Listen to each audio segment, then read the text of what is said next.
Porque a calça nunca poderá ser considerada uma roupa modesta para as mulheres. Graças a Deus vemos muitas pessoas descobrindo a beleza dos valores do pudor e da modéstia, valores estes que devem ser refletidos na pessoa como um todo, mas um dos aspectos em que a modéstia e o pudor ficam mais latentes é no modo de se vestir. Consequentemente ao fato desse crescimento no interesse de conhecer mais sobre o assunto, surgem vários apostolados que falam a respeito. Isto é muito bom, é claro, mas na busca pela verdade sobre o melhor modo de agir, vemos divergências em alguns pontos, e o que sempre causa mais polêmica é sobre o uso de calças pelas mulheres. Será que este uso é modesto ou não? Nesta presente postagem tentaremos elencar alguns pontos que o ajudarão a refletir sobre o tema e responder a esta questão perante a sua consciência. Como foi dito, é um assunto que sempre gera muita polêmica, só pedimos a boa vontade do caro ouvinte ao analisar os argumentos colocados, a sua reflexão séria sobre cada um deles. Muitas vezes está sobre nós o peso de gostos pessoais e aprendizados errôneos, mas sei que o caro ouvinte iluminado pela Virgem Santíssima, analisará cada um dos pontos com o seu bom senso. Usaremos como pontos base de reflexão 2 parágrafos do Catecismo da Igreja Católica que falam a respeito do pudor e da modéstia, e também uma aula do Padre Paulo Ricardo de Azevedo sobre o tema, no qual ele faz uma explicação aprofundada destes citados parágrafos do Catecismo. E desde já recomendamos muitíssimo que você assista a esta aula para um melhor entendimento desta e de outras questões sobre o pudor e a modéstia. A aula pode ser acessada através do link na postagem original ou pesquisando por Parresia Padre Paulo Ricardo Pudor e Modéstia.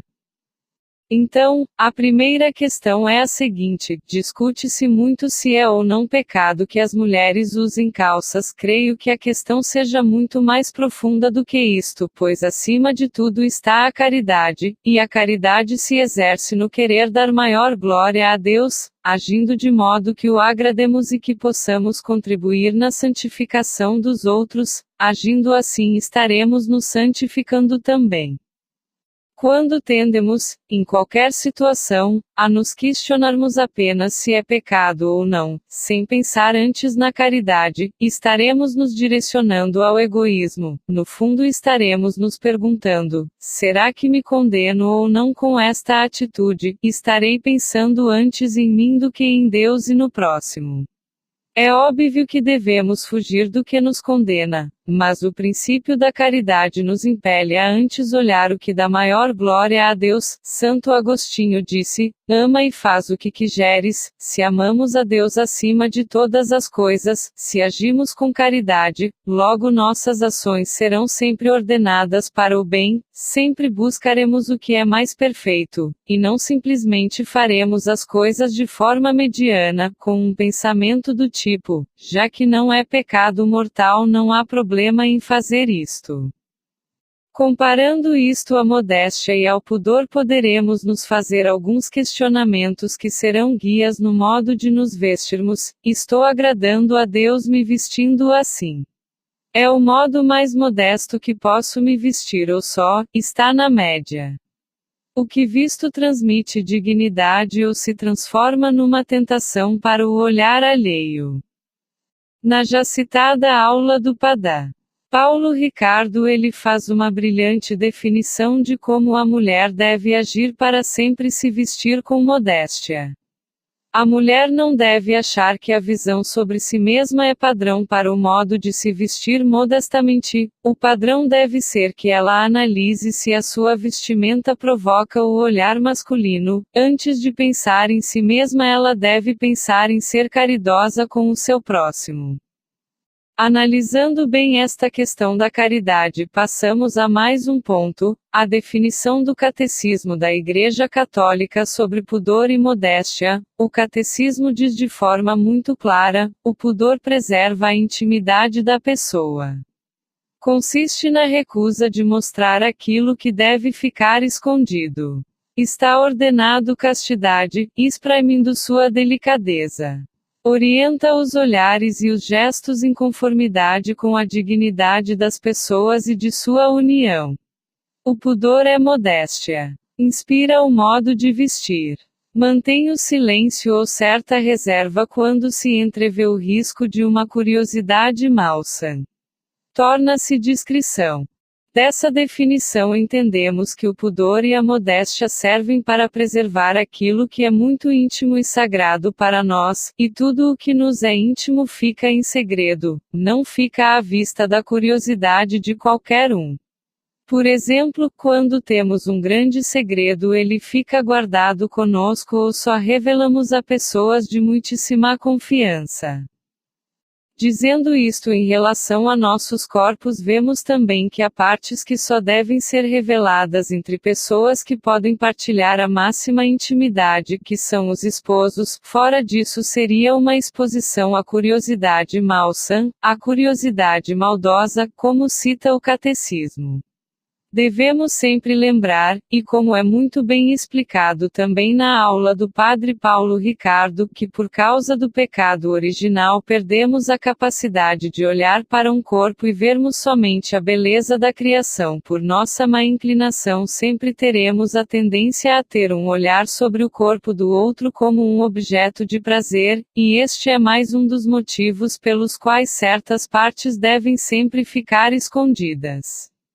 Devemos obviamente lutar, e com auxílio da graça, contra essas más inclinações, e nisso o pudor é um grande aliado porque protege a própria pessoa e os outros destes perigos, como se diz no texto introdutório da aula do Padre Paulo Ricardo. O pudor recorda que é preciso esconder o corpo para mostrar a alma. Mas que partes são estas que devem ficar escondidas? Um esquema muito fácil de ser entendido está na já citada aula do Padre Paulo Ricardo, onde ele explica que quanto mais conotação sexual tiver certa parte do corpo, menos ela deve ficar exposta.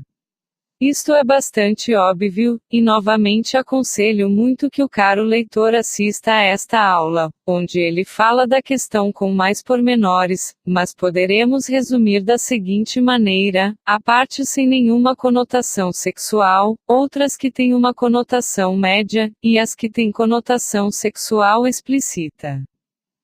É muito óbvio que é indecente que partes com conotação sexual média e explícita fiquem à mostra, mas deve-se ficar atento a outra questão também: deixar estas partes à mostra através da insinuação também é imodesto.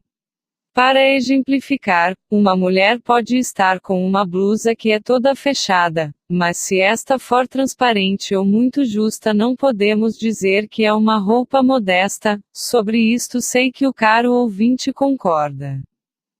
E este problema da insinuação é tanto pior se for com partes de conotação sexual explícita. Daí entendemos, e também respondemos à questão feita no título dessa postagem, o motivo pelo qual uma calça nunca poderá ser considerada uma roupa modesta para as mulheres, pois todos os tipos de calças, até as que não são justas, deixam à mostra as formas das partes íntimas femininas através da insinuação. Ao contrário, isso nunca vai acontecer se ela estiver usando saias ou vestidos modestos, estes não deixam à mostra o que deve ficar escondido. Como disse no início, só peço a benevolência do caro ouvinte em refletir sobre os argumentos mostrados. Repare que nos baseamos em 3 pressupostos muito claros, e que sabemos que o seu bom senso também concorda: a caridade, o pudor e o perigo das insinuações. Onde a caridade busca agradar a Deus acima de tudo, e neste caso específico sobre a modéstia deve observar se a roupa não está provocando o olhar alheio, onde se busca o que é mais perfeito, e sabe-se que uma saia ou vestido modesto são mais perfeitos do que qualquer calça. Onde o pudor é não deixar à mostra aquilo que é tão íntimo que deve se manter em segredo, e onde deve-se estar atento aos detalhes. até no caso das insinuações, principalmente das partes com conotação sexual explícita. Disso vemos claramente que as calças não podem ser consideradas roupas modestas para as mulheres, pois o seu uso vai de caminho contrário a estes três pressupostos de bom senso. Peço ao ouvinte a reflexão sincera sobre estes pontos por nós colocados, bem lá no fundo você perceberá que eles fazem muito sentido. Mais uma questão séria a ser refletida é que o uso de calças pelas mulheres foi e sempre será um símbolo da revolução feminista, revolução esta que prometia às mulheres que elas seriam livres do jugo machista, mas que na verdade as transformou em escravas de uma ideologia que lhes tira a feminilidade, principalmente porque essa ideologia luta contra o que há de mais belo na mulher, que é o dom da maternidade. Um vestido ou uma saia modesta sempre transmitirá uma imagem de feminilidade, enquanto as calças sempre transmitem a imagem de sensualidade ou masculinidade, caracteres que são contrários à beleza da feminilidade. Aconselho a leitura do artigo A Mulher e a Calça nos anos 40. Você poderá saber mais sobre como foram as estratégias feministas para a introdução do uso das calças no vestuário feminino. E só para lembrar, não é o simples trocar calças por vestidos e saias que torna a vestimenta modesta, os mesmos devem passar pelo mesmo caminho da caridade e do pudor demonstrados acima, por exemplo, trocar uma calça por uma saia curta ou muito justa, ou usar saias modestas com blusas decotadas não adianta. E também, saber que pudor e a modéstia são virtudes que abarcam a pessoa por completa, a vestimenta é um dos reflexos destas virtudes, é preciso uma conversão interior, senão o que ocorrerá nessa mudança é que a pessoa apenas criará um personagem, e quando vier as dificuldades ela abandonará muito facilmente os hábitos de se vestir com modéstia. Quando há a conversão, o hábito de se vestir com modéstia se torna natural, e é este o objetivo. Sobre este assunto específico convido a leitura destes 3 artigos que constam nestes links de referência número 8 da postagem original. Então, antes de terminar o artigo, como há algumas objeções quando se diz que o correto é que as mulheres devem usar sempre saias ou vestidos modestos ao invés de calças, gostaria de responder a algumas dessas objeções que são bastante comuns, mas para não alongar demais este artigo colocamos essas considerações em outra postagem, você pode acessá-la pelo link na postagem original. Mas desde já deixamos aqui a lista de quais serão estas objeções. Peço ao caro leitor que ao terminar este artigo também possa acessar o próximo para um melhor entendimento sobre o assunto. Então, as tais objeções em que colocaremos a contra-argumentação são as seguintes.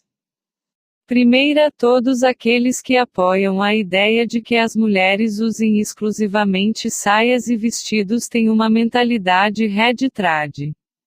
Segunda, há uma placa no Vaticano indicando que as mulheres só devem entrar na Basílica de São Pedro usando vestidos, saias ou calças, logo, a Igreja permite o uso de calças.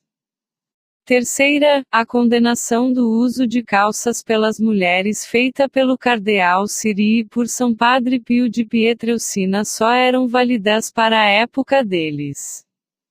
Quarta, o Papa São Nicolau aprovou o uso de calças pelas mulheres. Quinta, Santa Giana Molla usou calças, logo, é modesto que se use também. E para terminar, um argumento simples, mas que tem um peso maior do que qualquer outro que poderíamos colocar, invoquemos a Rainha do Céu e da Terra, Nossa Mãe Santíssima, a personificação do pudor e da modéstia.